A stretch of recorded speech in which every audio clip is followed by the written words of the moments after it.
തദ്ദേശ നിയമസഭാ തെരഞ്ഞെടുപ്പുകൾ അടുത്ത കേരളത്തിൽ KPCC നേതൃമാറ്റത്തിനായി കോൺഗ്രസ് ഒരുങ്ങുന്നു. കെ സുധാകരൻ KPCC അധ്യക്ഷ സ്ഥാനം ഒഴിഞ്ഞേക്കുമെന്നുള്ള സൂചനകൾ ശക്തമാകുന്നു.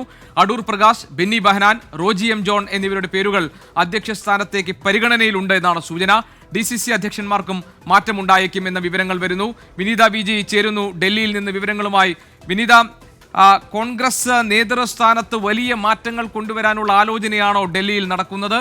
കെ സുധാകരനെ മാറ്റാൻ ഇടയാക്കുന്ന സാഹചര്യങ്ങൾ എന്താണ്? പകരം പരിഗണിക്കുന്ന പേരുകളിൽ മുൻപന്തിയിൽ ആരുടെയൊക്കെ പേരുകൾ?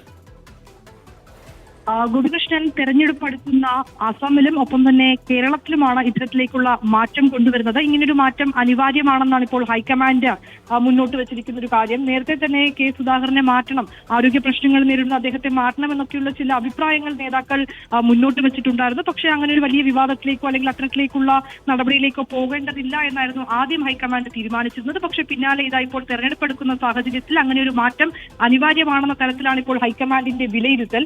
ഇതിൽ ഗോപികൃഷ്ണൻ സൂചിപ്പിച്ചതുപോലെ ഈ അധ്യക്ഷ പദത്തിലേക്ക് അടൂർ പ്രകാശ്, ബെന്നി ബെഹന്നാൻ എന്നിവരുടെ പേരുകളും ഒപ്പം തന്നെ റോജി എം ജോണിന്റെ പേരും പരിഗണനയിലുണ്ടെന്നാണ് നമുക്ക് മനസ്സിലാക്കാൻ കഴിയുന്നത്. ഈഴവ വിഭാഗത്തിൽ നിന്നുള്ള നേതാവ് നേതൃത്വത്തെ നയിക്കാൻ മുന്നോട്ട് വരണമെന്നൊരു ആവശ്യം കൂടുതൽ ശക്തമാവുകയാണെങ്കിൽ ഒരുപക്ഷെ അടൂർ പ്രകാശിന് തന്നെയാണ് സാധ്യത എന്ന് നമുക്ക് മനസ്സിലാക്കാൻ കഴിയുന്നുണ്ട്. നേരത്തെ ആന്റോണിനെ അടക്കമുള്ളവരുടെ പേരുകൾ ഈ അധ്യക്ഷ സ്ഥാനത്തേക്ക് ഉയർന്നു വന്നിട്ടുണ്ടായിരുന്നു.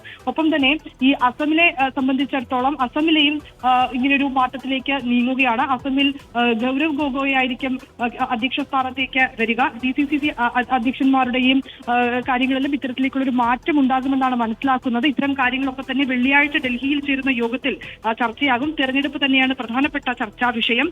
ഈ നേരത്തെ തന്നെ ഏതാണ്ട് ഒരു 6 മാസം മുൻപ് തന്നെ സ്ഥാനാർത്ഥികളെ അവതരിപ്പിക്കാൻ കഴിയുമോ അടക്കമുള്ള സാധ്യതകൾ കൂടി ആ യോഗത്തിൽ ചർച്ചയാകും. ഒപ്പം തന്നെ നിലവിലെ ഈ വിവാദങ്ങളൊക്കെ തന്നെ അവസാനിപ്പിച്ച് നേതാക്കൾ ഒറ്റക്കെട്ടാണ് എന്നൊരു സന്ദേശം പ്രവർത്തകർക്കിടയിൽ നൽകുക എന്നത് തന്നെയാണ് ഹൈക്കമാൻഡ് പ്രധാനമായും മുന്നോട്ട് വെക്കുന്നത്. അത് മാത്രമായിരിക്കും പ്രവർത്തകർക്ക് കൂടുതൽ ഊർജ്ജം നൽകുന്നതെന്നുമാണ് ഹൈക്കമാൻഡിന്റെ വിലയിരുത്തൽ.